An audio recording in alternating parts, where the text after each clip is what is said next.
si VP Inday has been criticized doon sa security detail niya. So, binawasan siya ng security. And to be fair, she rose to the occasion. Sabi niya, sige, pwedeng hindi na.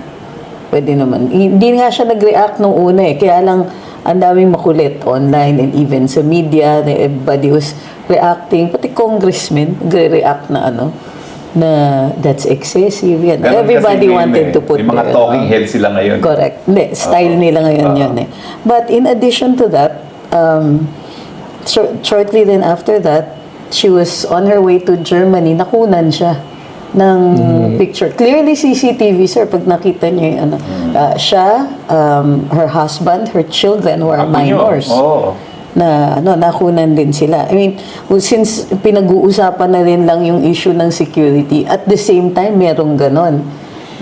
Not only that, actually, even if it's in public, if she was in a public place, or aeroplano, whatever, government-owned,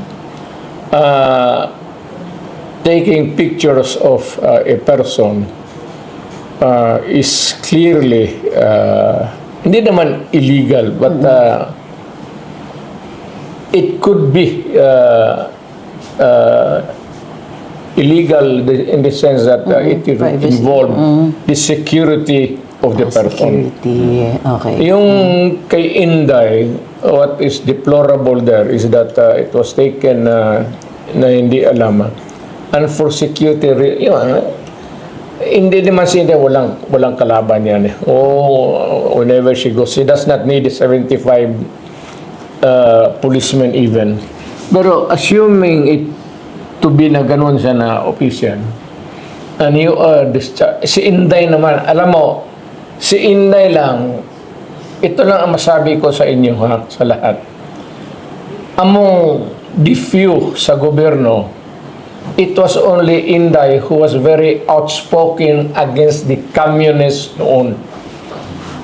Siya lang yung bububuga ng against the communists even when she was a mayor here. Ako yung conciliatory pa ang naglalaro ako eh. At totoo, politika yan eh. Alam mo, politiko, I could go into the territory ng NPA noon. Alam ng military yan, pati police. At I am sure na hindi rin nagustuhan nila yun. But I go to, ako lang yun, dito sa maybe southern Mindanao o Mindanao, dito na pwedeng pumasok sa NPA territory noon ang nagipag-usap. Lahat na, pati yung tulong nila sa candidacy ko.